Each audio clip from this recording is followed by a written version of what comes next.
এই গোটেই ঘটনাটো যি পাণবজাৰ আৰক্ষীৰ সাফল্য ইয়াৰ সাফল্যৰ মূলত আছিল যে গুৱাহাটীৰ যি ডিষ্ট্ৰিক্ট লাইব্ৰেৰী আছিল ডিষ্ট্ৰিক্ট লাইব্ৰেৰীৰ ইলেক্ট্ৰিক ৱায়াৰ চুৰ হৈছিল আৰু তাৰ পিছতে পাণবজাৰ থানা এলেকাৰ পৰা এখন স্কুটি চুৰ হৈছিল আৰু তাৰ তদন্ত চলাই আৰক্ষীয়ে তথ্য লাভ কৰিছিল যে ৰূপনগৰৰ যি মন্টুৱালীৰ ডেম্প আছে সেই ডেম্পতে স্কুটিখন লৈ যোৱা হৈছিল আৰু তাতে পাৰ্টছ খুলি সেইখন বিক্ৰী কৰা হৈছিল আৰু তাৰপিছত অভিযান চলাইছিল অভিযানকালত দুটাকৈ ডেম্পৰ মন্টুৱালীৰ দুটাকৈ ডেম্পত অভিযান চলাই মোৰ পিছফালে এয়া দেখিবলৈ পাইছে এয়া প্ৰাৰম্ভিক এইখিনি যিখিনি দেখিছে এইখিনি বিভিন্ন ঘৰৰ পৰা এচিৰ যি সামগ্ৰী সেই এচিৰ কম্প্ৰেছৰ আৰু এচিড আছে তাৰ সমান্তৰালভাৱে তামৰ যি এচিৰ পাইপ আছে বৃহৎ পৰিমাণৰ তামৰ পাইপ জব্দ কৰিবলৈ সক্ষম হৈছে তাৰ সমান্তৰালভাৱে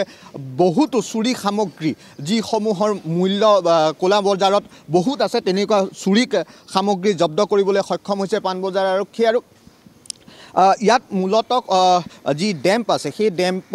ডেম্পৰ গৰাকীয়ে মন্টুৱালী ইয়াৰ আগৰ পৰা এনেধৰণৰ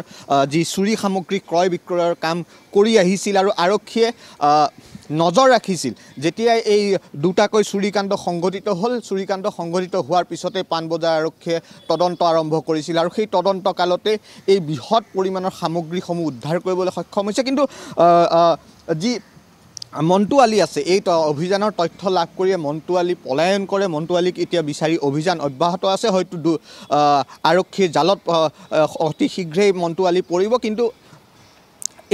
ইয়াৰ পূৰ্বেও পাণবজাৰ আৰক্ষী থানাই ডেম্পৰ পৰা 8 গাঁৱৰ ডেম্পৰ পৰা জব্দ কৰিবলৈ সক্ষম হৈছিল যদি মনত আছে বহু বৃহৎ পৰিমাণৰ কাঁহ পিতলৰ সামগ্ৰী